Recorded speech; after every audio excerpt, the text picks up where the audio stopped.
Hi, my name is Derek Garcia with LearnSBOM.com, and today I'll be reviewing the CycloneDX PHP Composer Plugin, and as a bonus, the associated GitHub action. This tool builds a CycloneDX SBOM in either JSON or XML form using the Composer Dependency Manager for PHP projects. Today I'll be demonstrating in an Ubuntu server environment. So you can install the tool just by using the following composer command.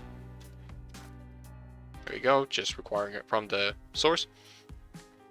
And we can check to see if the plugin properly installed by just checking the help menu. And there we go. So there are two ways to generate the SBOM. I'll start by running the plugin in the actual directory that the project is located in. So if I switch over to that now, there we are. Again, this is just some example project I've cloned from GitHub. The tool will need a composer.log file to run. So at the moment this project doesn't have one. So if I attempt to run the tool,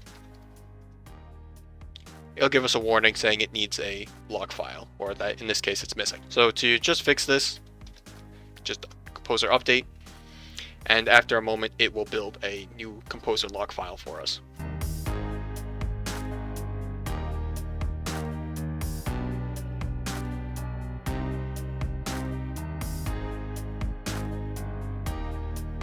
There we go.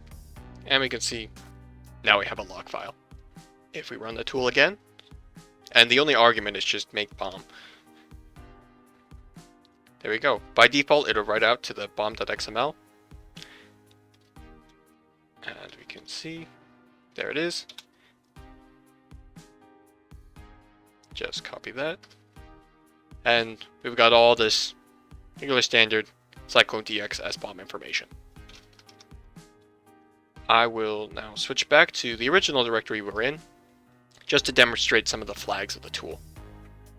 So we can specify the format, the file name, and the working directory with the following command. So these can all be used independently, but in this case I'm just putting them all together. So output format is JSON or XML, whichever you prefer.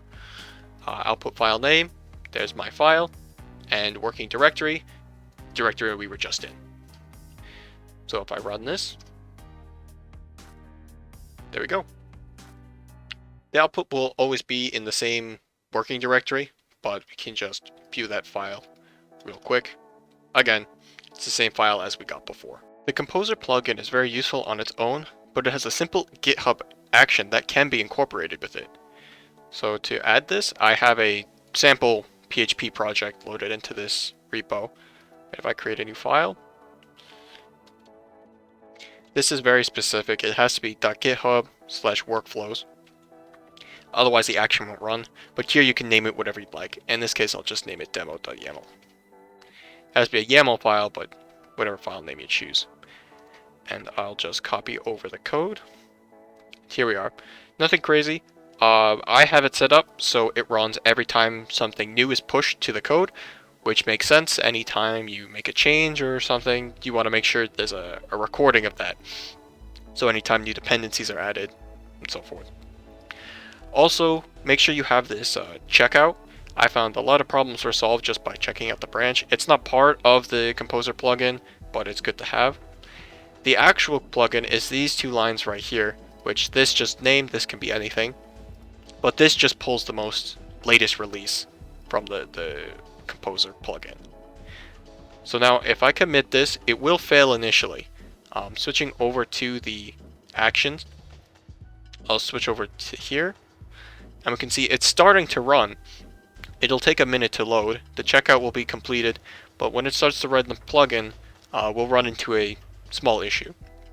Essentially, the plugin isn't whitelisted, so when it's attempting to run it, the Composer file is saying no, you can't, and it'll just end up failing.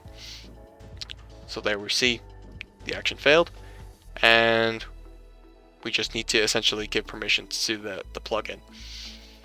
So I'm going to switch over to the terminal. So I have the directory in here, so I'm just going to update the project.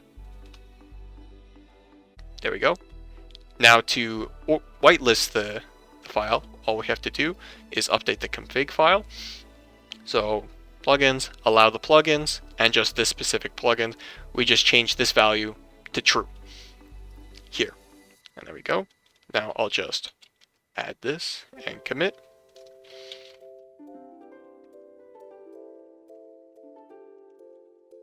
Now that I have the GitHub action already written, when I push this, it will already immediately start running that action.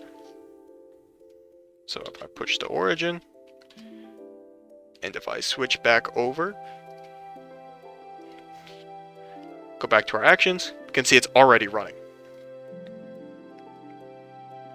So there we go, our code is running, and this time it should succeed.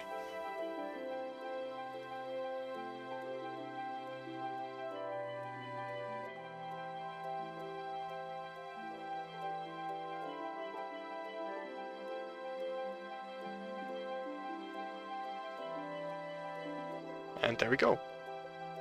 So, skipping past all the logs, you can scroll down, and here's our SBOM, right here, in XML format, but we have the whole list available to us, right here. So, anytime someone, at least how I have it set up, anytime code is pushed, this will get updated.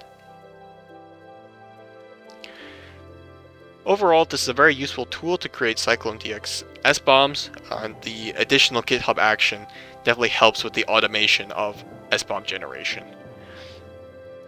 But thank you for watching. If you have any questions, comments, or concerns, please feel free to reach out to us at learnsbom.com. Thank you for checking out this video. If you really liked it, be sure to check out our other videos right here, and then you can also subscribe right up top here. And again, thank you. Bye-bye.